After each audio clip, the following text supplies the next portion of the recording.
A wanderer walked the wind-bitten streets of Windhelm, unsure of his surroundings. The hairs of his neck pricked. Surely it is just the cold, he told himself. With a flick of his wrist, he wrapped his furs over his nibbin silks and buried his face into its collar. The nervous sweat of his brow frosted before it could drip to his flushing cheeks, and he saw the face of death in every passerby, every glance, every stare. Panic, panic, panic! He darted into the nearest tavern and urgently paid for board. Into his room he went, shut the windows, bolted the door. He sat on the bed and struggled to calm himself. That is when he saw it, the edge of a parchment peeking from beneath the pillow. Trembling hands drew it forth. Nothing was written, just a black hand pressed onto it. Terror, woe, fear, hope withered, and wide eyes drew tears as he felt it. A sudden parting of flesh, the cold unstitching of his seams, a red crescent painted upon his neck, and the face of the Dreadfather appeared to him. No more pain, no more horror, just absence. Void. This is the fate of thousands who have had their names bound to the Black Sacrament. Sweet mother, send your child unto me, for the sins of the unworthy must be baptized in blood and fear. You surely know of the Dark Brotherhood, a subject of fearful gossipers, dismissed as a boogeyman by those who seem to know better, yet even they, the enlightened nobles and dignitaries, despite their faint courage and doubt, dare not treat such rumors as trivial. Their guards double, they stray from shadowed corners. All, even those who would not admit the existence of such a fanciful death cult, take every measure against it. In an honest assessment, all who deny the Dark Brotherhood's existence are either willfully ignorant of history or mere wishful thinkers. The Night Mother's children have changed the fates of empires. Emperor Tiber Septim had ushered in a new era with his conquest of Tamriel, and for 38 years he had a glorious rule, outliving even his own son. Year 38 of the Third Era, his grandson Emperor Pelagius I assumed the throne, and his 3 years were bright as he carried the flame of Tiber, continuing his golden age. But such a legacy was snuffed out year 41. Emperor Pelagius Septim, while kneeling in prayer at the Temple of the One in the Imperial City, was murdered by a Dark Brotherhood assassin, those holy stones soaked in dragon blood. Whomever organized this killing, their identity remains unknown, but this death ushered in a new regime. Pelagius had no living children, and hence the throne was passed to his cousin Kintyra, child of Agnereth, Tiber Septim's brother. It is a little realized fact that Tiber Septim's direct line was broken so soon, and that the Septim dynasty rather descends from Tiber Septim's brother.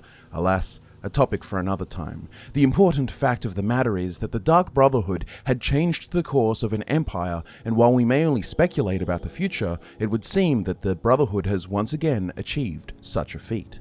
Throughout the course of the Dark Brotherhood questline in Skyrim, you carry out an array of contracts, each building towards the planned assassination of Emperor Titus Mede II. The new listener of the Dark Brotherhood, despite any and all setbacks, prevails, and aboard the Emperor's ship, the Kataraya, moored in the Bay of Solitude, the listener murders Titus Mede II. Having taken part in the questline, we know for a fact that this plot to kill the Emperor was put in motion by at least one member of the Elder Council, given that his or her Elder Council amulet was used to pay for it. What regime change may come of this historic moment, we do not yet know, and while we can speculate and conjure all manner of headcanon, as we do in our ideal Elder Scrolls 6, any degree of certainty will have to wait many years yet for Bethesda's continuation of the Fourth Era timeline within a new game. But so far we have spoken only of this mysterious organization from the outside perspective, the view of those who fear it or find themselves dead at its feet. But now it is time to become far more intimate with the Brotherhood, to bathe in the melancholy, to revel in the wicked, and reveal the night-dark depths of this Dreadfather cult. We will investigate the mysterious origins of both the Brotherhood and its Night Mother, as well as explore the weird philosophies that underpin its existence. The Dark Brotherhood is far stranger than you think. Contact with the Dark Brotherhood is rare, and most commonly it occurs in one of two ways: to be killed by an assassin or seek the employ of their services. The former is rather straightforward in explanation, so we can focus on the latter. You, Sorrowful, vengeful, spiteful, or ruthless, wish to contact the Dark Brotherhood? You seek to borrow skilled hands made unclean in the art of murder, to have them bury the knife in the flesh of those that have earned your ire? Well, if you are committed to this path, then you must perform the Black Sacrament. The book, A Kiss, Sweet Mother, details this exact process. So you wish to summon the Dark Brotherhood? You wish to see someone dead? Pray, child. Pray and let the Night Mother hear your plea. You must perform that most profane of rituals, the Black Sacrament. Create an effigy of the intended victim, assembled from actual body parts including a heart, skull, bones, and flesh. Encircle that effigy with candles. The ritual itself must then commence. Proceed to stab the effigy repeatedly with a dagger rubbed with the petals of a nightshade plant, whilst whispering this plea. Sweet mother, send your child unto me, for the sins of the unworthy must be baptized in blood and fear. Then wait, child, for the Dreadfather Sithis rewards the patient. You will be visited by a representative of the Dark Brotherhood. So begins a contract bound in blood. It is a rather morbid ritual, one with some questionable requirements. A skull and bones. These, I imagine, could be acquired easily enough, perhaps bought or dug up from a grave. The actual heart and flesh, though? That, I imagine, has to be rather fresh, and I don't think you would find many willing to part with a bit of their thigh meat, let alone their heart. I do imagine that perhaps, and especially considering that it is an effigy, the flesh and heart could be substituted for that of an animal, a sheep or deer or the like. The only other way I can imagine acquiring human hearts and flesh without murdering someone yourself is to sneak into a mortuary and cut up some cadavers. I can only assume that most who intend to hire the Dark Brotherhood lack the skills or stomach to murder themselves, and so I would think the requirements for flesh and a heart are not necessarily human. Or perhaps that's just wishful thinking on my part. When you really think about it, Aventus Arantino is one really messed up kid. Where did he get this human flesh, huh? Even if it was some already dead beggar on the frozen stones of Windhelm's forgotten quarters, it's pretty bloody grotesque chopping into some dead fellow on the street. Logistics aside, the Black Sacrament is required to summon a member of the Dark Brotherhood via the Night Mother. In the final days of the Third Era in the Imperial City, there was quite the hysteria around Night Mother rituals, a sort of satanic panic, if you will. Black Horse Courier newspapers of this period contain copies of an article, Night Mother Rituals on the Rise and Won't Be Tolerated, warns Imperial Legion. The Imperial City, pinnacle of art, entertainment, scholarship, and ritualistic murder, so says Adamus Philida, commander of the Imperial Legion forces in the Imperial City and a staunch opponent of the mysterious Assassin's Guild known as the Dark Brotherhood.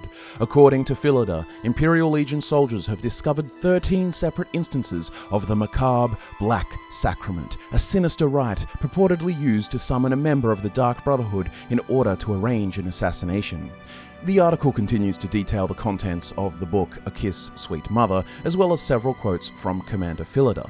From this point forward, any citizen found in the possession of items related to the Night Mother ritual will be incarcerated in the Imperial prison indefinitely, and their property seized by the Empire. There's no fine high enough, no standard prison sentence long enough for the type of malcontent who would show such a blatant disregard for our dear Emperor's laws and the welfare of the fine people of Tamriel. To be sure, Adamus Philida is not one to issue empty threats. Indeed, the Black Horse Courier has learned that one Claudius Arcadia, until recently a resident of the Talos Plaza district of the Imperial City, is now residing in a cold, dank cell in the Imperial prison, and his house has become the newest Imperial Legion outpost.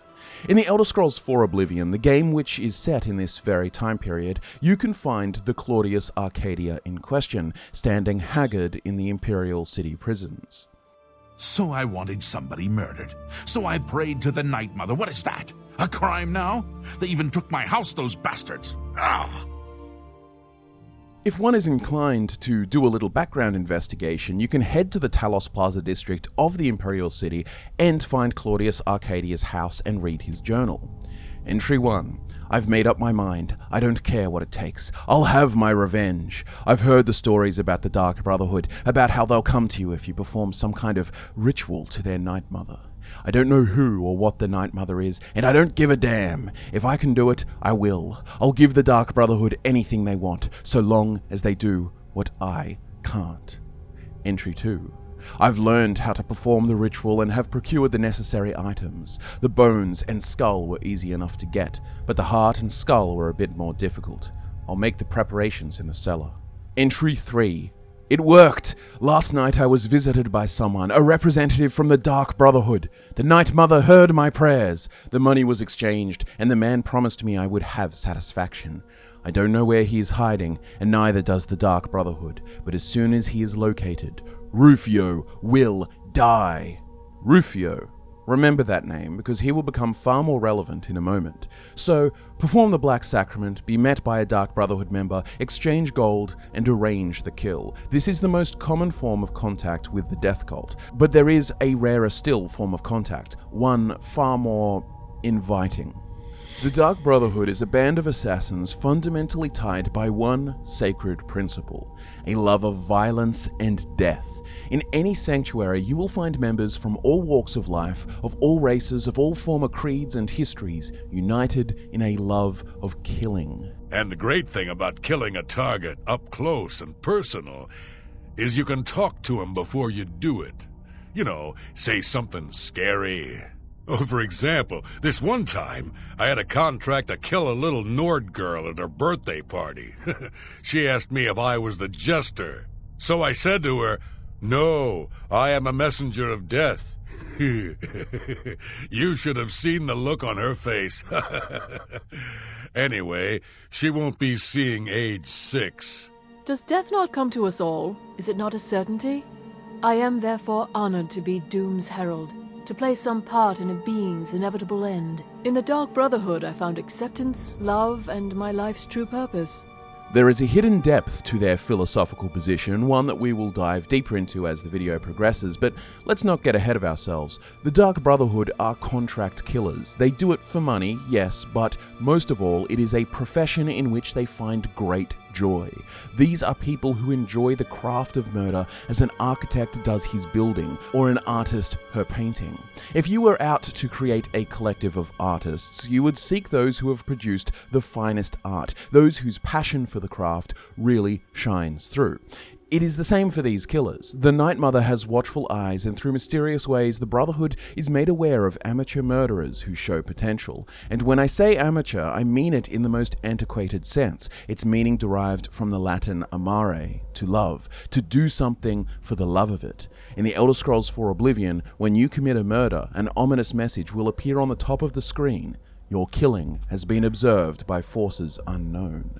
The next time you happen to sleep, you will be awoken by a figure in black robes. You sleep rather soundly for a murderer. That's good. You'll need a clear conscience for what I'm about to propose. I am Lucien LeChance, a speaker for the Dark Brotherhood, and you are a killer, taker of life, a harvester of souls. Your work, your deathcraft, pleases the Night Mother, and so I come to you with an offering, an opportunity to join our rather unique family. Now please, listen carefully. On the green road to the north of Breville lies the Inn of Ill Omen.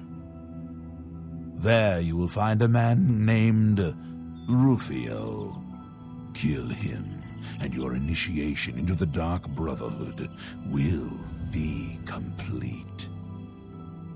Do this, and the next time you sleep in a location I deem secure, I will reveal myself once more, bearing the love of your new family. You, dauntless murderer, are given the Blade of Woe and instructed to kill Rufio, the very target of the contract arranged by the aforementioned Claudius Arcadia. You must hunt him down and end his sordid existence. No, please. I didn't mean to do it, you understand me? She struggled. I told her to just stay still, but she wouldn't listen. I had no choice. These pleas for life offer a little more context for his assassination. Perhaps the woman or girl he killed was a daughter or wife or some other relative close to Claudius. Makes sense as to why he would risk anything to get his revenge. After you do what must be done, upon your next sleep, you will be awoken and met by Lucien Lachance once again. Indeed. For the slaying of Rufio is the signing of a covenant, the manner of execution your signature. Rufio's blood, the ink. As a speaker of the Black Hand, I directly oversee a particular group of family members. You will join that group and fulfill any contracts given. You must now go to the city of Chedenhall, to the abandoned house near the eastern wall. Enter the basement and attempt to open the black door. You will be asked a question. Answer thusly. What is the color of night? Sanguine, my brother. You will gain entrance to the sanctuary. Once inside, speak with Ochiva. Here in the Elder Scrolls IV Oblivion is where you now begin your journey as a member of this unique family, a brotherhood of killers. This is the usual process of recruitment. The Night Mother watches, potential recruits are identified, the listener is informed directly by the Night Mother, and the speakers seek out these prospective assassins and offer them a place in the Dark Brotherhood. In the time of the Elder Scrolls V Skyrim, the Dark Brotherhood has undergone some serious difficulties, and as is revealed early in the questline, the Dark Brotherhood Sanctuary of Skyrim is the last one standing that has been operating without a listener for quite some time. While in Windhelm, you may come across rumours of the Black Sacrament being performed by an orphaned boy, Aventus Arantino. It worked! I knew you'd come, I just knew it! I did the Black Sacrament over and over with the body and the things, and then you came, an assassin from the Dark Brotherhood. You are mistaken for a Dark Brotherhood assassin, and after days, perhaps weeks of droning the Black Sacrament over and over again, there is simply no reasoning with the boy. You can take the contract, kill Grelod the Kind, and be rewarded by Arantino for your services. Continue about your life, and soon you receive a letter from a courier, parchment with an inked black hand pressed upon it, with the words, "We know." Upon your next sleep, you'll find yourself kidnapped and awoken in an abandoned shack. 3 head-bagged and kneeled captives are held here, and a cavalier-hooded assassin sits languid upon a bookcase. You see, that little Aretino boy was looking for the Dark Brotherhood. For me and my associates. Grelod the Kind was, by all rights, a Dark Brotherhood contract. A kill that you stole. A kill you must repay. If you turn around, you'll notice my guests. I've collected them from, well, that's not really important. The here and now. That's what matters. You see, there's a contract out on one of them, and that person can't leave this room alive. But, which one? Go on. See if you can figure it out. Make your choice. Make your kill. I just want to observe and admire. I would like to officially extend to you an invitation to join my family, the Dark Brotherhood. In the southwest reaches of Skyrim, in the Pine Forest, you'll find the entrance to our sanctuary. It's just beneath the road, hidden from view. When questioned by the Black Door, What is the music of life? answer with the correct passphrase, "Silence, my brother." Then you're in, and your new life begins. You can imagine that all recruitment into the Dark Brotherhood has followed the same script for quite some time. A speaker finds you like a phantom in the night, presents an opportunity, a test, and if passed, you are instructed to go to a sanctuary with the correct password for the whispering door that guards it. Feel the atmospheric dread, the pulsing heartbeat and breathing as you utter the correct, unsettling answer to its question. Skyrim's sanctuary in particular is operating a little differently at this time. No Black Hand, no listener, just Astrid, its leader. But there's little point in trying to understand the Dark Brotherhood from its diminished condition of the Fourth Era. Let us wind the clock back a bit and speak of its organization, its sanctuaries, its tenets, its ranks. We must learn the details before we can delve into the esoterica of its mysterious origins and its strange philosophical precedents. The Brotherhood's origins are uncertain, and we will deal with them in time, but we do know that they were active in the Second Era, throughout the Third Era, and into the Fourth Era, likely an organization over 1,000 years old. That is a millennium of traditions and rituals passed down for generations within this religious secret society. That is an important distinction to be made. They are not mere practical cutthroats. Think of them more as murderous priests, each kill sanctified by their unholy matron, the Night Mother. These contracts of sacramental murder are done in reverence of the Dread Father Sithis as instructed by his bride, the Night Mother. For the Dark Brotherhood, murder is a holy experience, an ecstatic ritual completed with reverence for death itself. Death is wrought by mortal hands, blackened by the sin of murder. So fittingly is the ruling body of the Dark Brotherhood called the Black Hand. This is the same Black Hand that you will see in nearly all Dark Brotherhood iconography, the very same Black Hand that is inked onto a page as a warning or an invitation. The Black Hand is made of 5 members, each finger representing a speaker and the thumb the listener. These individuals are elite assassins who have been honored with such high positions. The listener, chosen by the Night Mother herself, is functionally the highest position. He or she hears the Night Mother's whispers directly. The matron speaks to them, telling the listener of those performing the Black Sacrament or telling of prospective murderers who may prove to be good additions to their families.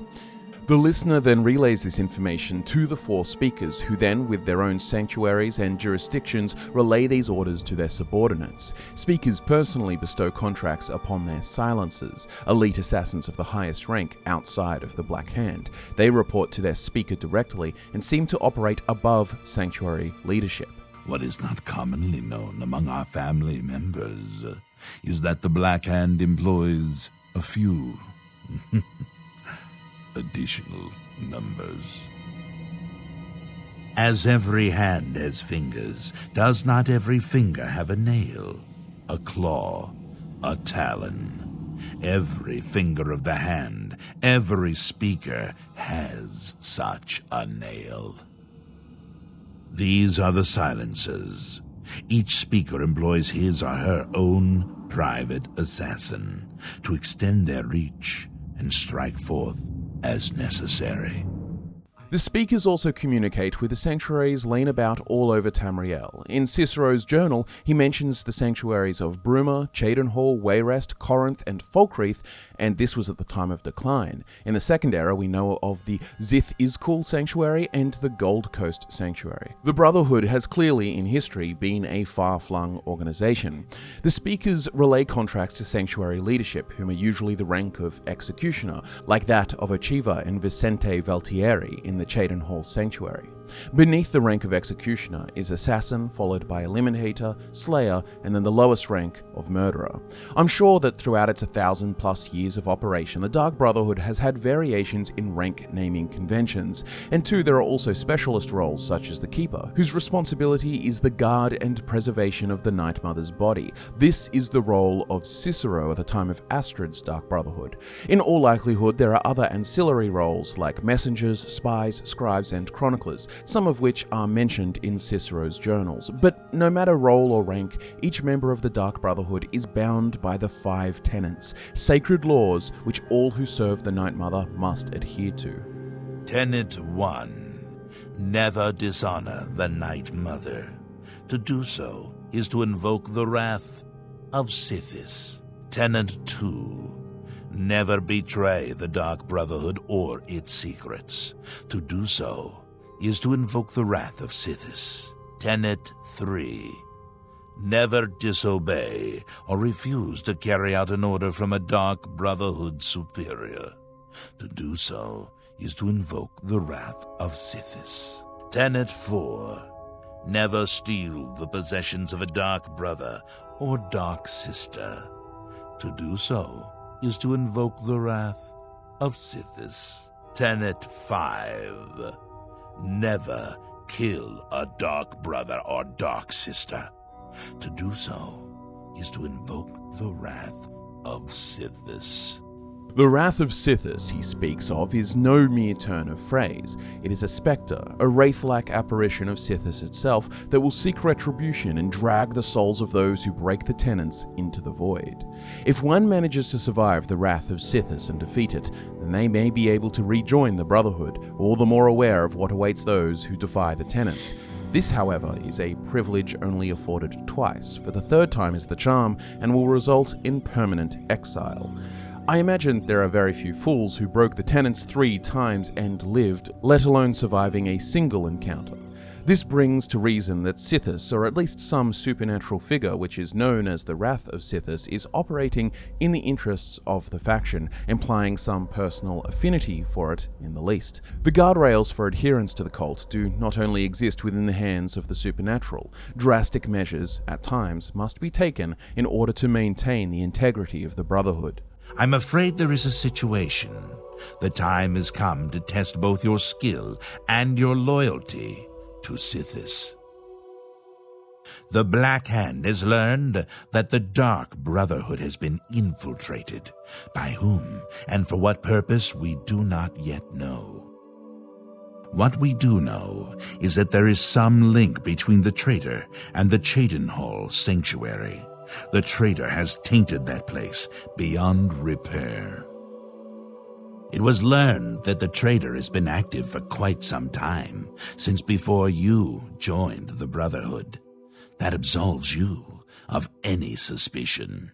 And that, dear child, is why the Black Hand has chosen you to perform the ancient rite known as Purification. Everyone inside the sanctuary must die. You must break one of the tenets you have sworn to uphold.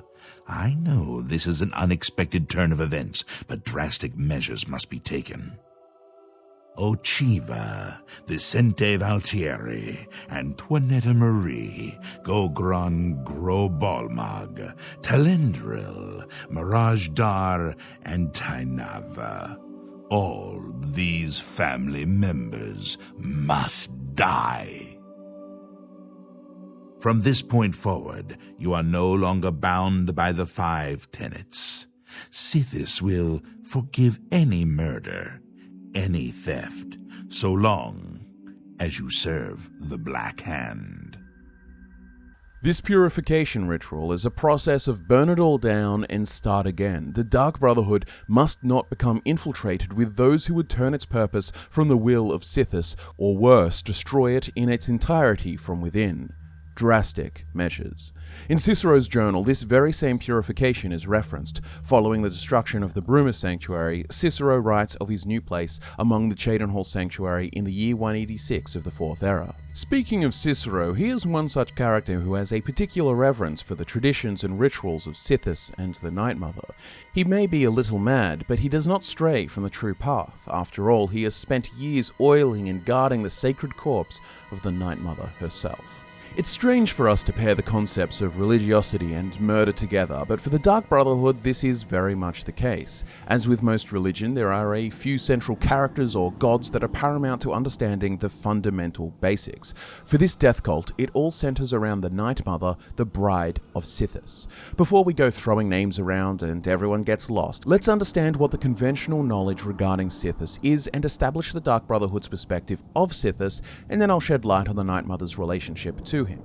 The various mythologies of Tamriel have all contained several interpretations, but I shall do my best to describe Sithis in a way which satisfies all.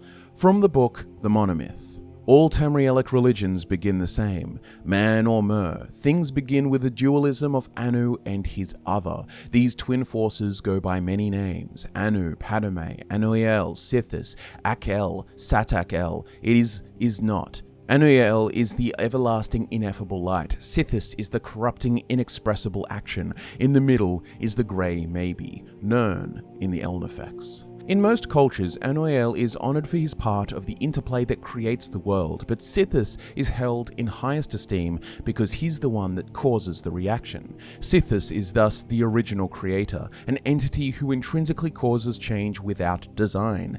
Even the Hist acknowledge this being. Anoiel is also perceived of as order, opposed to the Sithis chaos. Perhaps it is easier for mortals to envision change than perfect stasis, for often Anoiel is relegated to the mythic background of Sithis' fancies. We must always remember that when dealing with concepts of creation, we're talking about contradictions, metaphors, more of an art of interpretation than a science. All-encompassing frameworks can be made, such as the idea that places Anu and Padme as the most fundamental forces of order and chaos, each of which develops a personification, a soul if you will, respectively Anoiel and Sithis, and each respectively creates Auriel and Lorcan, and we would have a continued chain of subordinate distillations. However, these Campbell-like attempts to contain all of the mythological and supernatural within these structured patterns quite often has many exceptions. So it's easy enough, for simplicity's sake, to describe these forces as subordinate chains of emerging personalities from fundamental forces, but it's best to only ever hold these ideas loosely lest you encounter contradictory sources. Sithis is the darkness of time immemorial. He is no Daedra and dwells not in the realm of oblivion. No, Sithis is something altogether different. Rather than thinking of the Elder Scrolls mythology and conjured models about it as unbreakable laws, instead think of these frameworks as a boat, built by mortal perspectives. The better the boat, the better one can navigate the seas of understanding, but always know that the seas are infinitely vast and the tides change. All this is to say, be open to other possibilities. But to relate this to Sithis, several texts regarding this entity speak of him as the primary force and creator, making no distinction between Anu and Padme. And this is the perspective that I think the Dark Brotherhood leans on. Sithis is the all-encompassing originator, the void from which all things come and will return. Let's read from the book aptly titled Sithis. Sithis is the start of the house. Before him was nothing, but the foolish Ultima have names for and revere this nothing. That is because they are lazy slaves. Indeed, from the sermons, stasis asks merely for itself, which is nothing. Sithis sundered the nothing and mutated the parts, fashioning them from a myriad of possibilities. These ideas ebbed and flowed and faded away, and this is how it should have been. One idea, however, became jealous and did not want to die. Like the stasis, he wanted to last. This was the demon Anoiel, who made friends, and they called themselves the Aedra. They enslaved everything that Sithis had made and created realms of everlasting imperfection. Thus are the Aedra the false gods, that is, illusion. So Sithis begat Lorcan and sent him to destroy the universe. Lorcan, unstable mutant. Lorcan had found the Aedric weakness. While each rebel was, by their nature, immeasurable, they were, through jealousy and vanity, also separate from each other. They were also unwilling to go back to the nothing of before, so while they ruled their false dominions, Lorcan filled the void with a myriad of new ideas. These ideas were legion. Soon it seemed that Lorcan had a dominion of his own, with slaves and everlasting imperfections, and he seemed, for all the world, like an Aedra. Thus did he present himself as such to the demon Anoiel and the 8 givers as a friend. This perspective is in contrast to Ultimary beliefs which place Anu and his soul, Anoiel, as the infinite everything, an elven mythology in which Sithis is presented as the sum of all limitations Anoiel would use to ponder himself. Those fools in the church and their so-called 9 divines. There is no divinity beyond the eternal and terrible rule of our dread father Sithis. Personally, I think this understanding of Sithis outlined in the book Sithis more closely aligns with the Dark Brotherhood's religiosity towards him. If Sithis is the start of the house, the beginning and the end, the ultimate truth of existence, that is one of change which necessitates the destruction of something, to break down, or rather, to murder, then perhaps the Dark Brotherhood are on the right path. Indiscriminate killers attached to nothing but the will of Sithis, which itself is an endless condition of change. To quote the source Sithis again, Sithis sundered the nothing and mutated the parts, fashioning them from a myriad of possibilities. These ideas ebbed and flowed and faded away, and this is how it should have been. Understanding Sithis in this way will help us shed light on the stranger parts of the Dark Brotherhood and enrich our understanding of their seemingly nihilistic beliefs and to some nonsensical beliefs. This all ties into exploration of the Dark Brotherhood origins, and still we have yet to come to the Night Mother herself, no doubt the Messiah-like figure to the Brotherhood. The inverted Catholicism inspirations are abundantly clear in the design for the Dark Brotherhood too, and may give additional clarity when trying to understand them. Think of the Black Sacrament, which contains the phrase, "For the sins of the unworthy must be baptized in blood and fear." There is the litany of blood. You have the Dread Father Sithis and the all-encompassing God. You have the Night Mother, the unholy matron and bride of Sithis with her devoted followers, evoking similar relational terminology as the Catholic Church, which is described as the Bride of Christ. Instead of a Mother Mary birthing Jesus, a Saviour, Son of God, you have the Night Mother birthing 5 children of Sithis, and in inversion of this life-giving act, she is instructed to murder her children, divinely given by God, who in this case is named Sithis. If you want to stretch it further, the Night Mother has 5 children, one for each point of the pentagram, which is a symbol often associated with Satan. It's like a reversal of the life-affirming Catholic belief into a life-denying Dark Brotherhood belief. Similarly to Christ, the Night Mother is killed by the society of her time, but this sacrifice, or martyrdom, spurs a religious movement. We'll get deeper into the exploration of the Night Mother when we look at the birth of the Dark Brotherhood in the Second Era, but for now, I want to go deeper into Tamriel's history and explore the possibilities through which Sithis becomes known as the Dread Father, a look into where the original seeds of Sithis as the all-encompassing god or force may come from. Let's look at the Argonian Connection. There are a few religions in all of Tamriel that have specific reverence for Sithis, most relegating him to a footnote in the tales of creation. However, the same is not true for the Argonians. Of course, there will be variations in belief from tribe to tribe, however many of the axioms would remain the same. The book Children of the Root, which is the Argonian creation myth as told by the Adzi-Kost-Lil tribe, describes an extensive tale, but passing only what is relevant to our conversation. We have Atakota, which is in essence their fusion of Anu and Padme as the interplay of cosmic forces, not dissimilar to the Yokudan Satakal, and the shadow that is about to be referenced in this following passage is identified with Lorcan. Listen to this passage. The roots found others and told them how they had survived in the belly of the shadow and how they were still able to grow there. When they shared this knowledge with the others, it changed them, and they took on new forms with new names. Some of these spirits wanted to keep the names and forms they had chosen, but they had learned them through the shadow, and it was now in all of them, making them temporary. They learned of hunger and conflict, and they learned to fear change, and called it death. The death in question is identified with Sithis, and if we were to look at Argonian history, this fear of change, a fear of death, is no better expressed than in the pre-Duskfall period. In the early days of Black Marsh, during the reign of the Niswo kings in their great stone pyramids called Zanmirs, Sithis was worshipped and feared as a being of pure destruction, a being who was always waiting to destroy all of existence and draw it into the void of nothingness. The Niswo, a name which translates to nothing speaker in their language Gel, were the ruling priest caste of this time, who demanded great blood sacrifices in order to appease Sithis and stave off destruction.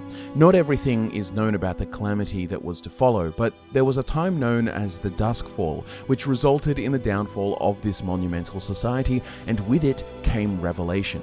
The Argonians no longer feared Sithis as a being of pure destruction, but instead understood that he was a being of change, something not to be feared but embraced. The clutch of Niswo today are such priests of Sithis that advocate this perspective, helping others let go of loss and embrace this cycle of change. All this is to point out that the Argonians have long had a relationship with Sithis, and this relationship is no more personified anywhere else than within the organization known as the Shadowscales. In the Argonian homeland of Black Marsh, those born under the sign of the Shadow are taken at birth and presented to the Dark Brotherhood.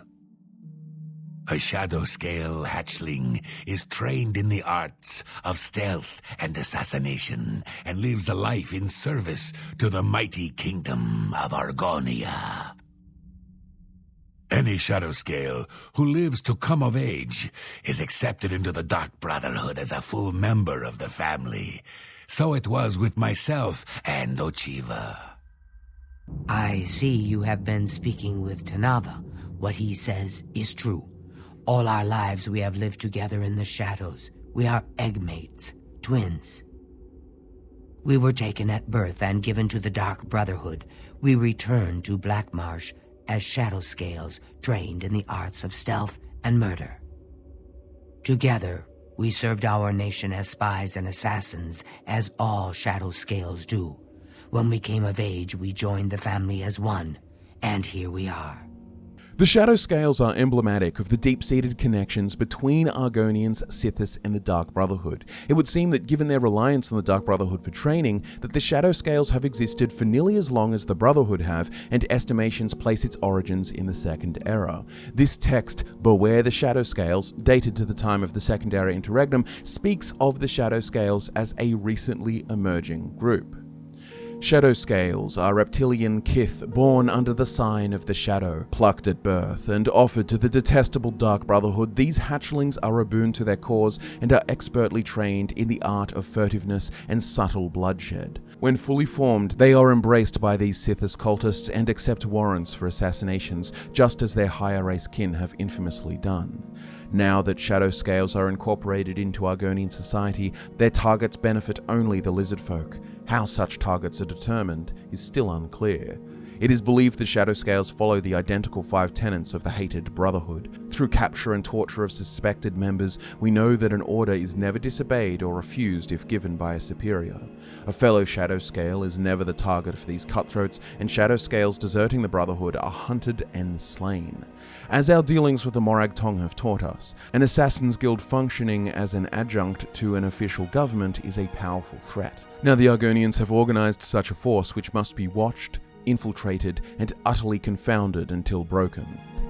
I may be jumping ahead too far here, but as of the 4th Era, it appears that the Shadowscales are all but extinct. In Cicero's journal dated to the year 187 of the 4th Era, he says, "The listener Alessandre Dupre has been visiting with us for several days, down from her private residence in Breville. She and Russia have been discussing the possibility of reopening the Shadowscale training facility of Archon in Blackmarsh, but ultimately decided we lacked the resources to follow through with the plan." This goes to show how interconnected and reliant upon one another the Shadowscales and Brotherhood are, or were. Once I was a Shadowscale, an assassin in service to the King of Blackmarsh, trained by the Dark Brotherhood since the day of my hatching. But that was a lifetime ago. Today, I am the last of my kind. My order is extinct. Now, I happily serve Astrid in this sanctuary. In order to do my last due diligence and offer a complete understanding of the Shadowscales, I want to address some confusion that may come about in regards to the service of this King of Blackmarsh, referenced by both Ochiva and Tinava of the late 3rd Era and Vizara of the 4th Era. This may be confusing as Blackmarsh is mostly separate tribes. Perhaps it is in reference to an imperial-placed king, not dissimilar to the position of King Helseth in Morrowind. However, this would only really apply to the 3rd Era. After all, in the 4th Era, Blackmarsh secedes from the Empire and is taken over by the nationalist Anzalil, perhaps ruled by a king, the very same that Vizara references having served. In the 2nd Era source, a journal by Arctus Eusebius details interviews with several Argonians with some insights. Vice-Canon Hieta Mean offers an unsure perspective on the king, saying, "Sometimes, it is said, all Blackmarsh may even cohere and raise a temporary monarch. It could be. When the need is upon us, the Saxil unite and are strong. But when no need compels such defamation of daily existence, why bother?" Additionally, Arctus manages to interview a Shadowscale, and he asks about this King of Blackmarsh, which he has heard that the Shadowscales serve. The response is this: "There may have been a time when a monarch reigned over Blackmarsh, but those days are gone, sucked down into the mud with the Zanmir's and Duskfall secrets. The current and most popular interpretation is that the monarch's role as commander of the Shadowscales was always overstated. The Order's first and only sovereign is Sithis itself. The king may have been seen as Sithis' avatar or his mud-anointed servant, but who knows now? The Scalded Throne's been empty for centuries, if there was ever a Scalded Throne to begin with. I'd be shocked if a king ever sat on it again." These answers may not provide much more clarity, but as the Shadowscales says, the Order's first and only sovereign is Sithis itself. Whether the Shadowscales we have met in the Dark Brotherhood are referencing a commander, some imperial-placed king, an Anzaleel king, we can all recognize the truth of the statement that Sithis is their most venerated and important figure. It is his will that matters most. Digression aside, the short of this is that culturally tribes of Blackmarsh offer up all Argonians born under the sign of the Shadow for training with the Dark Brotherhood, forging professional killers trained since birth, clearly done in reverence for Sithis. Now, keep this in mind as we begin to explore the several explanations for the origins of the Dark Brotherhood. Note that Blackmarsh neighbours both Morrowind and the Nibene region of Cyrodiil, in which the city of Breville lies. Perhaps this is how Sithis worship spread into neighbouring regions from ancient Argonia. We cannot truly pass the story of the Night Mother from the origins of the Dark Brotherhood, for they are one in the same, and she is an undeniable fact, a tangible, existing figure as witnessed through the Dark Brotherhood questlines of both Skyrim and Oblivion. Our Lady is surely an ancient and powerful elf. Someday, when I am listener of the Black Hand, I will look upon her beautiful and unholy form. Long ago, in an age now forgotten, Sithis came to the Night Mother and begat her 5 sons. So you see, his love gave birth to the Dark Brotherhood. Oh, what? Who is the Night Mother? Oh, you jest. You jest with gullible Cicero. You, of course, know that the Night Mother is our unholy matron, the undying spirit of a great woman who birthed the children of Sithis and killed them in his honor. As members of this mystery cult of assassins often say, the central uniting myth of the Dark Brotherhood, visible on most iconography, most especially the sanctuary doors, is that of the Night Mother, a dark elf woman living in Breville who birthed 5 children of Sithis and murdered each at his command, in his honor. Although her name has been lost to time, the Night Mother was once a mere mortal, a dark elf woman who lived in a small village once located where the city of Breville stands now, in the imperial province of Cyrodiil. And so, according to the Dark Brotherhood legend, Sithis visited the Night Mother in her bedchamber and begat her 5 children. 2 years passed before the unthinkable happened. The dark elf woman followed through with the Dreadlord's ultimate plan. One night, she murdered her children and sent their souls straight to the void, straight to their father. When they learned of this affront to decency, the people of the village rallied against this woman, for such an act was considered incomprehensible. In one night of vengeance, they descended upon the woman, killing her and burning down the house in which the atrocity took place, and that was the end of the story, or so everyone thought. A little more than 30 years later, an unnamed man heard a strange, comforting voice inside his very head, just as the Dunmer woman claimed to hear the voice of Sithis inside hers. The voice identified herself as the Night Mother and named the man Listener, the first of many. This is the origin story that I imagine the chroniclers of the Dark Brotherhood would recognize as truth. Consider also in the Dark Brotherhood questline of the Elder Scrolls IV Oblivion, we do have a personal encounter with a spectral apparition of the Night Mother in her very crypt hidden within Breville, an apparition that also appears as a Dunmer woman, further confirmation of her person as described in the book The Night Mother's Truth. Don't you see? Our dread father foresaw your defeat of the traitor. Here in this very crypt, you have been chosen. You are to be my new listener. You possess strength and cunning, and a heart as black as midnight. You were marked by Sithis the moment you emerged from your mother's womb. We also see in the Elder Scrolls V Skyrim that she has a body preserved by the Dark Brotherhood, and as evidenced by both Oblivion and Skyrim, it seems that proximity to her body seems important for communication with the listener. In Oblivion, her remains are interred in the crypt of the Night Mother beneath the Lucky Lady statue in Breville, the site where the previous listener Ungolill would stand and hear the words of the Night Mother, same as yourself when you take the role in Oblivion, as is the case in Skyrim when the corpse of the Night Mother is brought to the Falkreath Sanctuary. In Cicero's journals, he provides valuable insight from his role as keeper. The body is perfectly preserved, so the concern is not physical, but rather spiritual. The remains must be sanctified regularly so that they may continue to serve as a conduit for the Night Mother's soul. Our matron's eternal spirit may travel the void freely, but it is through her own earthly remains that she communicates with the listener. I suppose there's no explicit limit to her power being connected to a corpse aside from Cicero's words and perhaps Dark Brotherhood understanding, but this is how it appears to function in the games also. We praise our unholy matron. From her shadowed womb we were born. From her breast we suckle malice and pain. She loves her children, you see. The Night Mother, as the bride of Sithis, appears to be the corporeal connection to Sithis, her husband. As I mentioned before, much of the Dark Brotherhood is in design a sort of inverted evil Catholicism.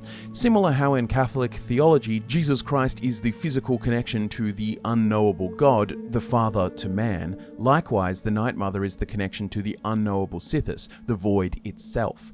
Regardless of inspirations, we can identify the Night Mother as a tangible entity with a physical body, a powerful spirit, and she is most certainly the intermediary between the Dark Brotherhood and Sithis. However, there are several variations of the story, along with additional speculations about her true identity, which we shall explore in detail, each of which seeks to provide clarity on the very origins of the Dark Brotherhood. Common to each of these stories is the Morag Tong. The Morag Tong, which translates in the Dunmerry tongue to Forester's Guild, is an ancient guild of assassins whose emergence coincided with the very formation of the Chimeri culture. The Anticipations, the three good Daedra, Azura, Mephala, and Boethia, helped guide the Prophet Veloth and his followers to a new land, Morrowind, then known as Resdain, where a new society would be founded. Mephala, and in other sources say Boethia as well, organized the clan systems of the Chimera, later Dunmer, which would eventually develop into the great houses that we know today. Indoril, Redoran, Dress, and so on. Mephala also created the Morag Tong, an ancient order of assassins whose function at its inception was to help maintain this society through secret murder and deception, to evade and kill their enemies, yet also to allow for a legal form of assassination, a method of dealing with inter-house disputes without threatening all-out civil war between the houses. Most of our information regarding the early days of the Morag Tong is fragmentary, but with certainty we know that they were a cult of assassins devoted to Mephala, who performed sacred murders in her honor. Sounds familiar, huh?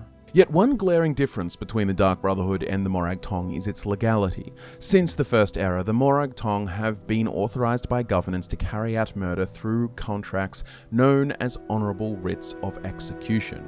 Under the established laws, no member of the Morag Tong can perform an execution without a writ detailing the exact target and purpose for the sanctioned murder. Maintaining an air of impartiality in regards to house politics, the Morag Tong carries itself with all the weight of a cherished and ancient institution. Members never act on their own accord and cannot take on missions of their own choosing. Instead, petitions for services are sent to the guild's Grandmaster for examination and consideration. If the petition is accepted, an honorable writ of execution is prepared and awarded to a Morag Tong member. From that point on, the contract's target is dead and just doesn't know it. Before long, the assassin makes contact and completes the deadly transaction.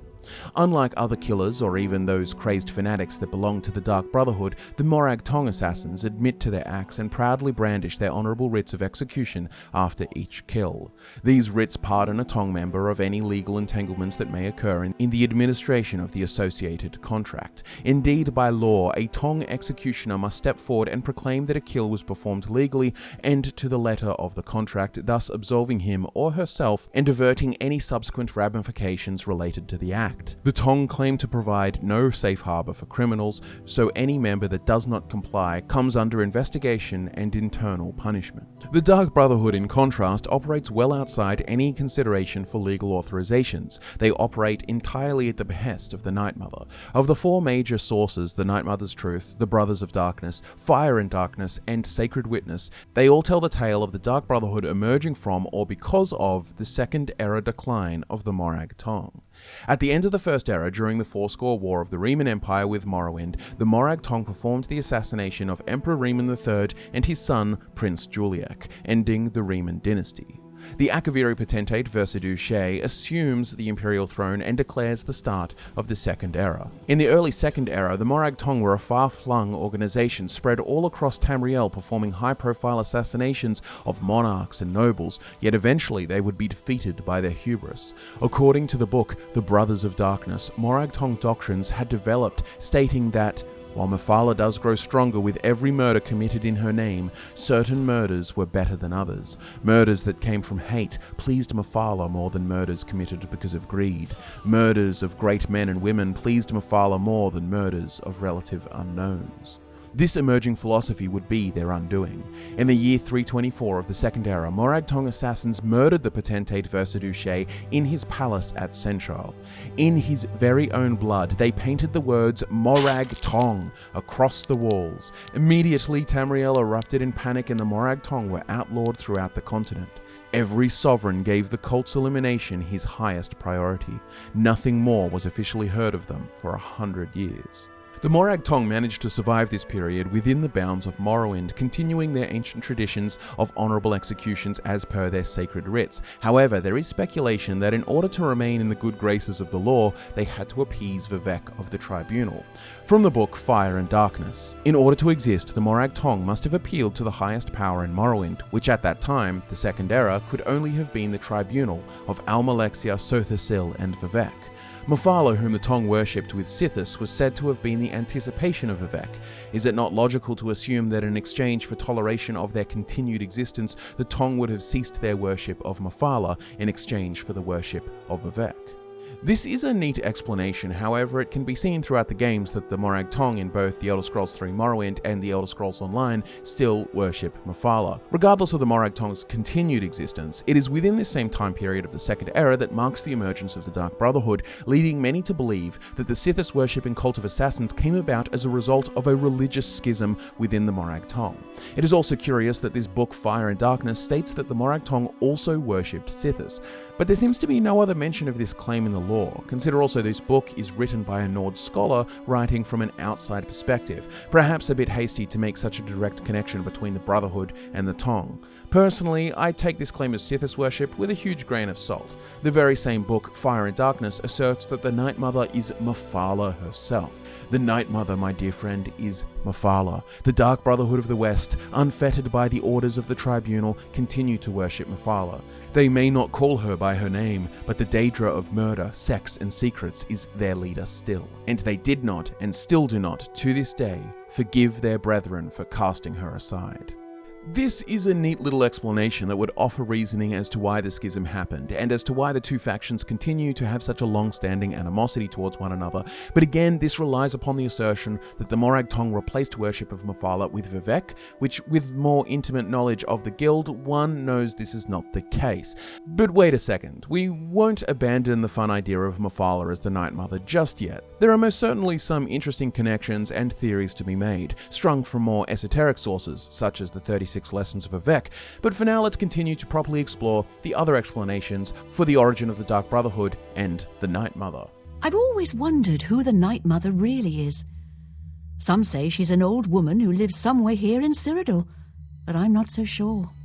We established earlier that the Dark Brotherhood's own beliefs about their origin most certainly align with the central propositions outlined in the book The Night Mother's Truth. The story of the Night Mother, a Dunmer woman in Breville who birthed 5 children of Sithis, murdered them, and then was subsequently killed by a mob for her crimes. In death, she became the Night Mother who whispers the will of Sithis to the listener.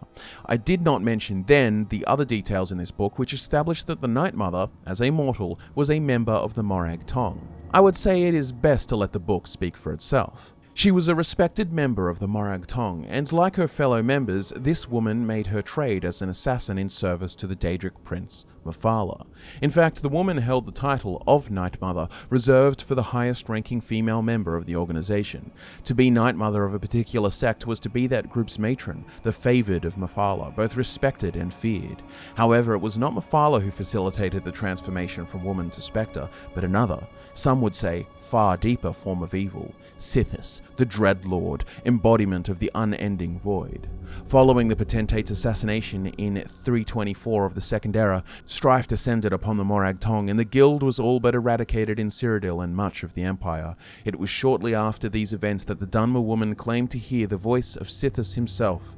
The Dreadlord, she claimed, was displeased. He was unhappy with the Morag Tong's lack of success. The Void, he told her, was hungry for souls, and it was her destiny to set things right.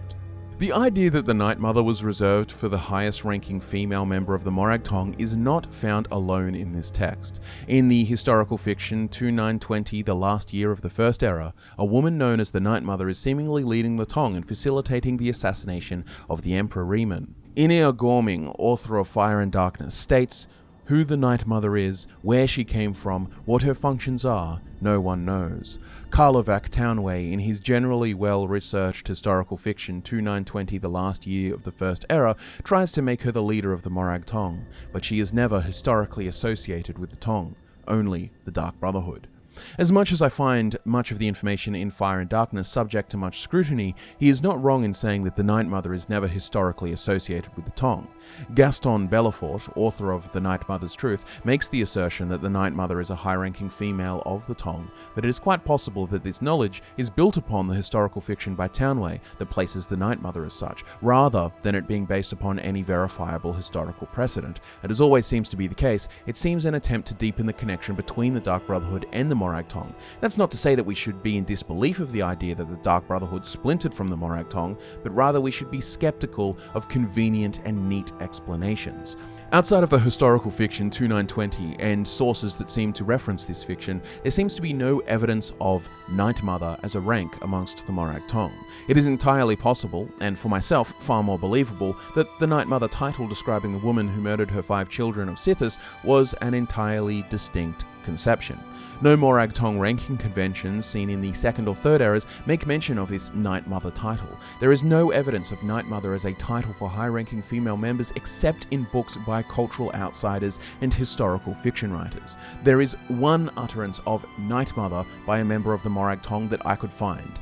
In the Elder Scrolls III Morrowind, the Grand Master Enohlalu can say this, which seems to be in reference to Mephala.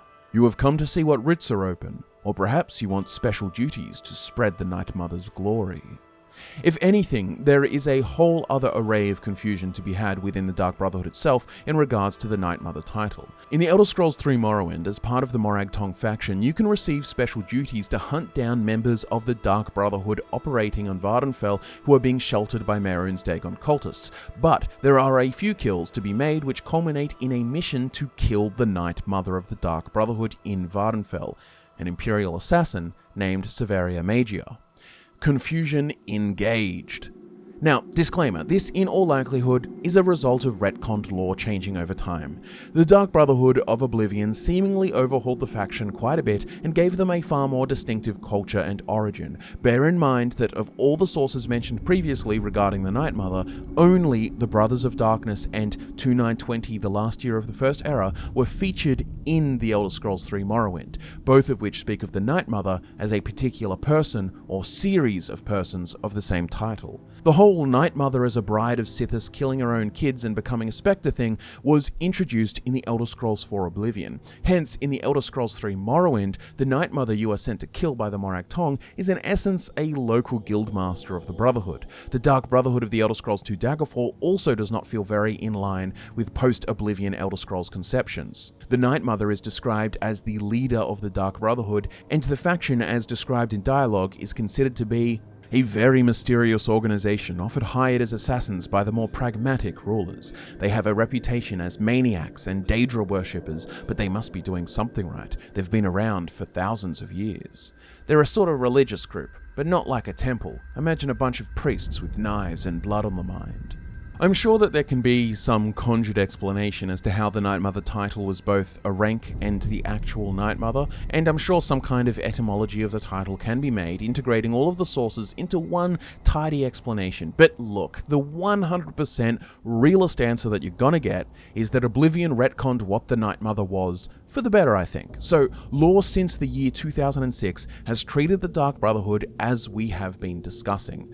I know I've spent a good amount of time separating the concept of the Night Mother as a title from the Morag Tong and throwing a little shade on the assertions that Mephala is the Night Mother, but in a moment we're going to look at some of the deeper, more esoteric areas of the lore and explore these theoretical possibilities. However, just before we move on, in order to do this section justice, I do have to speak of the other proposed origin of the Dark Brotherhood. Admittedly, it's also my least favourite.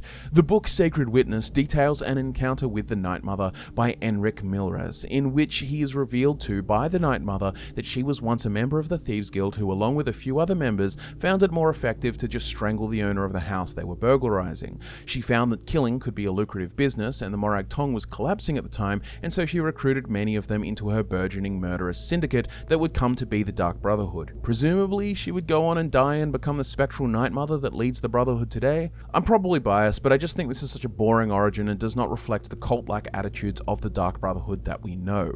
I mentioned not long ago that Grandmaster Eno Hlalu has a dialogue line in reference to Mephala where he calls her the Night Mother, which is interesting because it implies that the Night Mother is an alternative title for the Daedric Prince. The spectral Night Mother witnessed and conversed with at the end of the Dark Brotherhood questline in Oblivion is also a Dunmer, a race which also bears close connections with said Daedric Prince. We have discussed several sources that attempt to tie the Night Mother to the Morag Tong, and we know that the Dark Brotherhood did splinter from the Tong. They say as much themselves. Personally, I don't think the Dark Brotherhood as a schism from the Morag Tong should be doubted, but the reasons given for the split, however, such as the idea that the Tong had to trade Mephala worship for Vivec, should be scrutinized as there is evidence on the contrary. So we have the Morag Tong, an assassin cult devoted to Mephala, Daedric Prince of murder, sex, and secrets. If we all agree that the Dark Brotherhood split from the Morag Tong, is it so crazy to assume that some of the religious fervor of Mephala may have carried over, perhaps under a new name, as the Night Mother, like Inyar Gorming suggests in Fire and Darkness? Symbolic and thematic connections can also be found between Mephala and the Night Mother, aside from the fact they are both typically female-presenting spiritual entities commanding their followers to murder in their honor. You will recall that the leadership of the Dark Brotherhood is called the Black Hand. Mephala is also called Black Hand's Mephala by the Grandmaster Eno Hlalu, the very same character in Morrowind, who referred to her under the title of Night Mother. Mephala's Black Hands is also a widely spread association and symbol even outside the Tong, within broader Dunmer theology. In the 36 Lessons of Vivec, penned by the God King himself, there is a lot of potent symbolic poetry and philosophy, much of which, even if metaphorical, reflects truths of the world. And especially in this theological role as an anticipation of Mephala, Vivec does possess unique insight into her sphere. The explicit presentation of Vivec the Guardian God King and Warrior Poet is one of the most accessible and familiar to Westerners. However, it is important to remember that Vivec is also known to the Dunmer as the transcendent evolution of the Daedra that anticipated him, Black Hand's Mephala, a foundation figure of the earliest Chimer. This dark side of Vivec does not appear in the popular literature and liturgy, but is instinctively understood and accepted by the Dunmer as an integral part of Vivec's divine aspect. A more complete appreciation of the complex nature of Vivec requires an understanding of the nature of Vivec's anticipation, Mephala, and the darker themes represented by this Daedra Lord's modes and motivations. As known in the West, Mephala is the demon of murder, sex, and secrets. All of these themes contain subtle aspects and violent ones: assassination, genocide, courtship, orgy, tact, poetic truths. Mephala is understood paradoxically to contain and integrate these contradictory themes, and all these subtle undercurrents and contradictions are present in the Dunmer concepts of Vivec, even if they are not explicitly described and explained in temple doctrine. Vivec's sermons portray quite a heroic and messianic kind of picture, yet infamously these sermons provide the hidden confession of foul murder, a cutting portrayal of a dear friend, Nerevar. Two of my favourite quotes in these texts, which also happen to describe Mephala's sphere quite aptly, are as follows. From Sermon 11, "According to the codes of Mephala, there can be no official art, only fixation points of complexity that will erase from the awe of the people given enough time. This is a secret that hides another, and impersonal survival is not the way of the ruling king. Embrace the art of the people and marry it, and by that I mean have it secretly murdered." According to the codes of Mephala, there is no difference between the theorist and the terrorist. Even the most cherished desire disappears in their hands. This is why Mephala has black hands. Bring both of yours to every argument. The one-handed king finds no remedy. When you approach God, however, cut them both off. God has no need of theory, and he is armored head to toe in terror. I believe that within these quotes are keys to understanding the motivation behind Mephala acting as the Night Mother. That is, if the theory is to be believed. I'm going to try and stay out of the whole Kim enlightenment side of things that can be taken from these segments and stick instead to how these described codes of Mephala better represent her nature, her motives, and perhaps how this may explain why she would split and deceive her followers. If anyone is interested in essays and a detailed exploration of the 36 lessons, I'd implore you to seek out the website The New Whirling School. It's been very helpful to myself, and I'll link it in the description. All of the following is interpretation, but as for the first of these axioms contained within the codes of Mephala, it states that there can be no official art, only fixation points of complexity that will erase from the awe of the people given enough time, which is poetically communicating that art or symbols are not permanent, and hence there can be no official art because they will erase from the awe of people given enough time. Put it this way, what was the official fashion of the 20th century? Trick question. There was none. You could look at the distinctive styles of the 20s, 40s, 60s, 80s, 90s, and all in between and see that fashion evolved and changed, and the same would apply to art of other forms. The attention of cultures, of people, is never constant. There can be no official art. It is always a rotation of fixations such as music, religions, political movements, philosophies, fashions, all fall in and out of vogue, revitalized at time through a nostalgic recreation, but never in the exact same form, rather recycled. An impersonal survival is not the way of the ruling king. Embrace the art of the people and marry it, and by that I mean secretly have it murdered. By following the codes of Mephala and embracing, or metaphorically marrying, the current artistic fixation, then one can have it secretly murdered, which is to say bond it with yourself so that you then may influence and change it, hence control it. Let me give you a simple example. A celebrity embraces or metaphorically marries a fashion trend, say sneakers. That celebrity then becomes known for said sneakers and in turn influences the original trend by designing some of their own or choosing certain brands of sneakers to wear, which others then imitate. By bonding himself with sneakers, he has exerted a form of control over it. Hence control over the fixation of the people at the time. This of course is reliant on a position of power in this case, but another example, say an anti-authority art style of graffiti emerges amongst the lower classes of society. If acting against this in total opposition to try and have it banned or destroyed, you only fuel the flame of resistance. Rather, if instead you embrace this art style, you could increase its popularity among the upper classes, sponsor artists of this style, co-opt the movement, remove its potency as a symbol of rebellion, just make it the fresh new thing for people to be distracted with. Perhaps a more relatable example would be to look at early punk rock or rap, rebellious and anti-authoritarian in conception, but as they have been embraced by the mainstream, they have lost a lot of the associated messaging and potency. In a way, it has been murdered. To bring this back to the Elder Scrolls, let's look at the Tribunal. We can take Nerevar as the fixation point of complexity for the Kaima people in the early First Era. The Hortator, their unifying champion.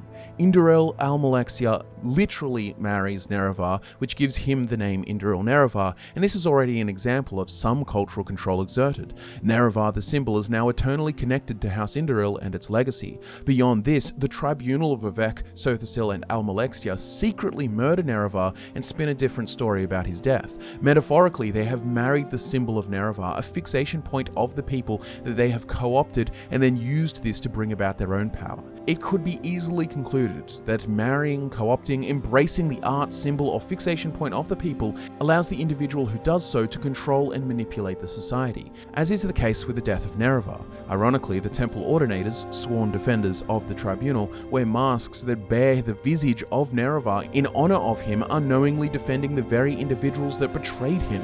In summary, the ideas presented in the passage are advocating for co-opt and control, trademark Mephala manipulation. So how does this relate to the Dark Brotherhood and the Night Mother? In this case, Mephala is the spiritual ruler of the Morag Tong, an organization once widespread which was hunted to near extinction in the aftermath of the assassination of Potentate Versaduce, as we've spoken about.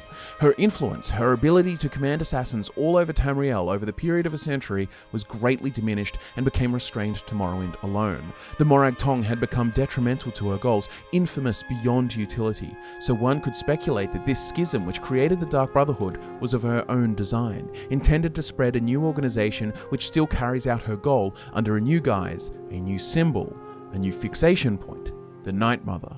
Mephala has her own unknowable purposes, some grand web or scheme, but what we do know is that this entails murder, secrets, and manipulation. Is it so unlikely that the Night Mother we experience is in fact Mephala, that every time we hear a voice or see the spectral apparition of her, it is in fact Mephala feigning a once mortal identity? Ever more suspect considering that the Grand Master of the Morag Tong, Eno Hlalu, clearly well versed in the religious beliefs about her, has referred to Mephala as the Night Mother.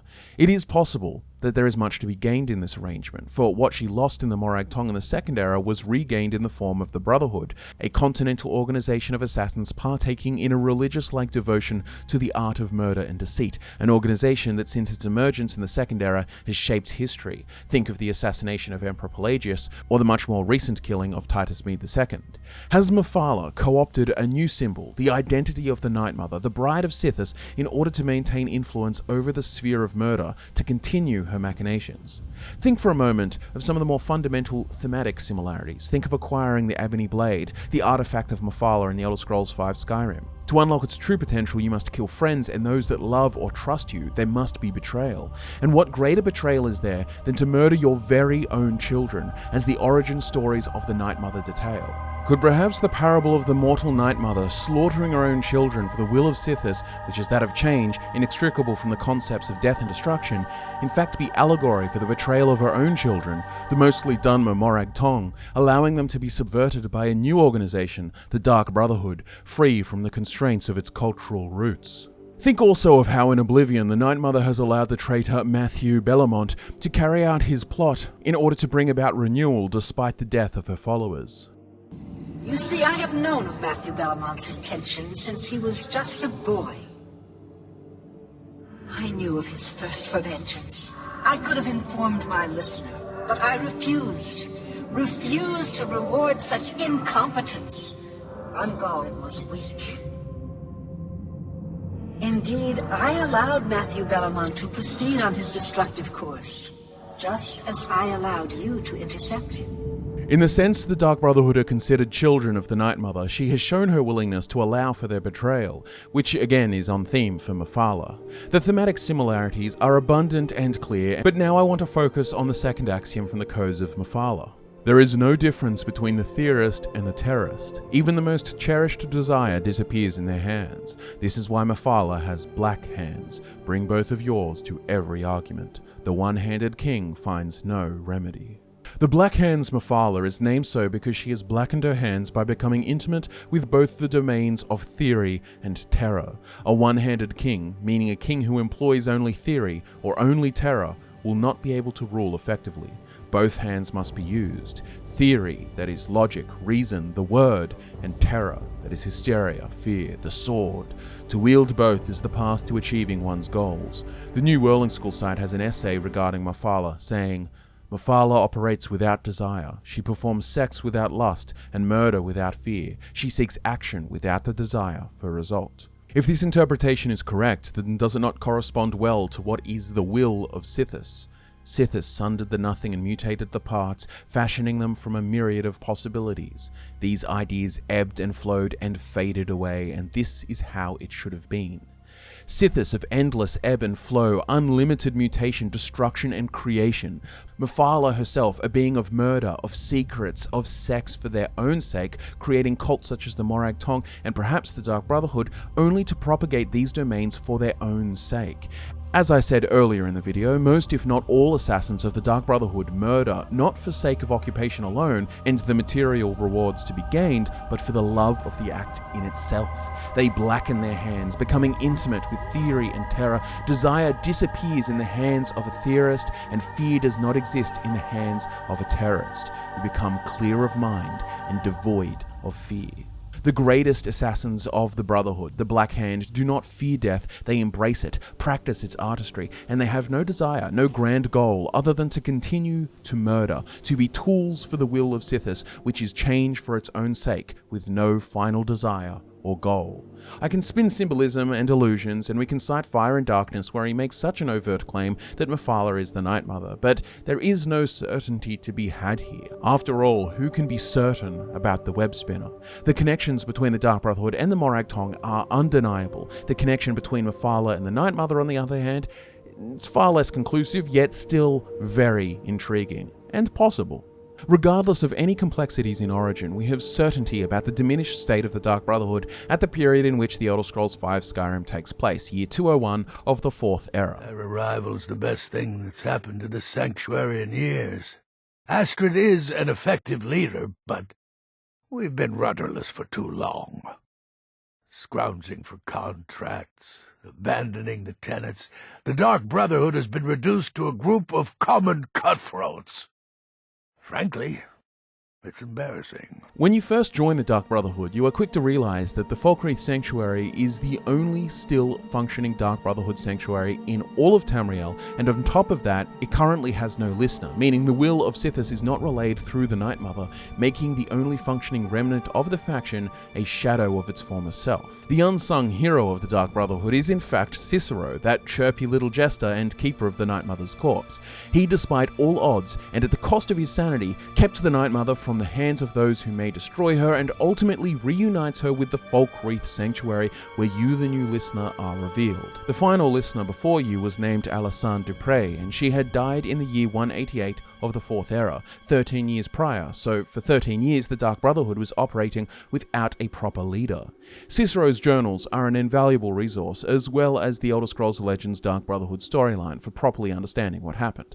Let's start with Alessandre Dupre, a Breton woman, child of Uther Nir, who will become relevant to the story very soon. Uther, her father, murdered her mother when she was a young woman, and Alysanne fled, eventually joining the Dark Brotherhood and vowing to take revenge one day. In time, she was chosen as the listener by the Night Mother, a great privilege but also a great burden, for she oversaw one of the most trying times in Dark Brotherhood history. Enter Cicero, a fresh-faced assassin who had given his life to the Brotherhood. Once he was a member of the Bruma Sanctuary, but unbeknownst to us scholars, the Bruma Sanctuary fell, its members killed. But Cicero survived its fall and arrived in refuge at the Dark Brotherhood Sanctuary in Cheydinhal, seemingly the only operating sanctuary in Cyrodiil at this time. Cheydinhal suits me. With the destruction or abandonment of other sanctuaries, our contracts are plentiful, as are our bonuses. Still, we seem to be losing our footholds throughout Tamriel at an alarming rate. There are rumors that the Black Hand is split on our continued direction. Some favor expansion, others consolidation. My personal feeling is that the Dark Brotherhood needs to, at the very least, maintain the illusion of being everywhere at once. It has become exceedingly difficult to fulfill or even establish contracts in provinces where we no longer have a physical presence, like Hammerfell. The more we ignore Tamriel, the more people lose faith in the Dark Brotherhood, our power, our services, our dedication to the Void. The listener, Alessandre Dupre, has been visiting with us for several days, down from her private residence in Breville. She and Rasha have been discussing the possibility of reopening the Shadowscale training facility of Archon in Blackmarsh, but ultimately decided we lacked the resources to follow through with the plan. Wayrest is lost, the city fell to Corsairs, and it's just a matter of time before the sanctuary is breached. May the Night Mother watch over her children in their hour of need. We received word today. The Wayrest Sanctuary was raided and destroyed by the Corsairs. There were no survivors. There are now only 3 active Dark Brotherhood strongholds remaining. The Cheydinhal Sanctuary here in the Imperial Province, a remote sanctuary located in a forest in Skyrim, and the Corinth Sanctuary of elsewhere. The Black Hand has ordered the Corinth Sanctuary closed, and its members integrated into our own ranks here, in Cheydinhal. I will embrace these new family members as warmly as I was when I first made my home here. The listener, Alessandre Dupre, at this time was facing an insidious threat, having to deal with traitors within the Falkreath Sanctuary, also with a situation in Wayrest, and also having to deal with the plot of her father, Uther. The 2 largest skooma trafficking gangs of Cyrodiil erupted into an all-out gang war for control, ravaging the city of Breville by the 27th of Hearthfire in year 188. Alysanne herself went to the crypt of the Night Mother to protect the unholy matron. Details are scant and confusing, but ultimately it seemed Uther Nir, through machinations of his own, managed to kill his daughter Alysanne, incinerating her by fiery spell. Though her sacrifice served the Night Mother well. In the midst of battle, an orc member of the Brotherhood named Garnag managed to escape the city with the Night Mother's coffin in tow. So much has happened since my last entry. After Garnag and Andronica left for Breville, we stopped receiving communications from the city. We feared the worst. This morning those fears were confirmed when Garnag returned alone, transporting a most precious cargo, the great stone coffin of the Night Mother herself. The story Garnag told could curl the blood of even the most hardened of Sithis' servants. The crypt of the Night Mother raided, dearest sister Andronica cut to pieces, and the listener herself, the most honoured Alassane de Prey, burned alive in a storm of mage fire. Garnag, though gravely injured, he will most certainly lose his right eye, managed to fend off the attackers and transport the Night Mother's coffin safely out of the city. He has been on the road, making his way back here since that tragic night. Cicero was given the role as keeper of the Night Mother, tasked with her body's preservation and care. The Cheydinhal Sanctuary was a few members now. Rasha, the leader of this sanctuary, tried to keep it together, but months and months went by without the choosing of a new listener. None heard her voice. With no listener and no speaker, the contracts began dwindling, and in desperation, Rasha falsely declared himself listener. Today, Rasha declared himself listener, claiming the Night Mother spoke to him at last, but when questioned, he could not name the binding words. Liar! Deceiver! His charade must not stand. Rasha is dead. As commanded by the silence, so did I obey. I did not wield the knife. Oh no, but I dipped the honey softly sweet into Garnag's eager ear. He is a good brother, a loyal brother, to both Cicero and our matron. He did the deed gladly. Only 3 of us left: Cicero, Garnag, Pontius. In the next year, Pontius was killed by a common bandit while walking the streets, and Garnag abandoned the sanctuary, gone for food, he said. The continued isolation sent Cicero mad, but he remained ever dutiful to the Night Mother and the Brotherhood. For 8 years he dwelt in the Cheydinhal Sanctuary, decaying and hidden. Found the old journal, decided to write. A treatise on silence, sound, darkness and light. How long has it been since the Night Mother first came here? How long since I was made keeper? How long since I became the fool? Since I've been alone? Since Cheydinhal fell? Since they started pounding on the door like many hammered heartbeats? It's dark in here and quiet. Poor Cicero no longer hears the laughter, for he is the laughter. There is no listener in Cheydinhal, no listener in Cyrodiil, no listener in me. We must leave here before the sanctuary falls, before the Night Mother burns, before the Dark Brotherhood withers, before the laughter dies. Cicero discovers that the sanctuary in Skyrim still stands, and soon after, as you have no doubt experienced, Cicero arrives at the Falkreath Sanctuary, uniting the Night Mother and the new yet unrealized listener. Through these actions, the Dark Brotherhood is saved only by the history-shaping assassination of Titus Mede II, once again restoring their name to infamy. The new listener resides in the only surviving sanctuary of Dawnstar with Babette, Nazir, perhaps Cicero, and new apprentices. Perhaps the Dark Brotherhood's future is bright. An unfitting turn of phrase maybe, but nonetheless, its future flourishing seems possible. In our ideal Elder Scrolls 6, a giant design and world-building document for our ideas for the game, I conceptualized a Dark Brotherhood that expands into Hammerfell and suggested a questline that provides a rather cathartic experience, where you recruit members to build a new Dark Brotherhood, rather than having to purify a sanctuary or have all the unique assassins wiped out by some other force at the end like the Penitus Oculatus. Link to that video is in the description. The Dark Brotherhood is consistently a fan favorite, a faction that truly embraces the evil archetype, a band of pseudo-religious murderers who serve a talking corpse. Aesthetically, they are brilliant, every goth's favorite, and from a role-playing perspective, they are one of the few truly morally dark guilds that you can join. I'd love for you guys to get down in the comments and join the discussion below, in particular regarding to the theoretical connections between the Night Mother and the Daedric Prince Mephala, as well as the origins of the Dark Brotherhood itself. My name is Scott, give the video a like, subscribe for more in-depth Elder Scrolls lore videos like this, and I'll be back to nerd out with you again next time.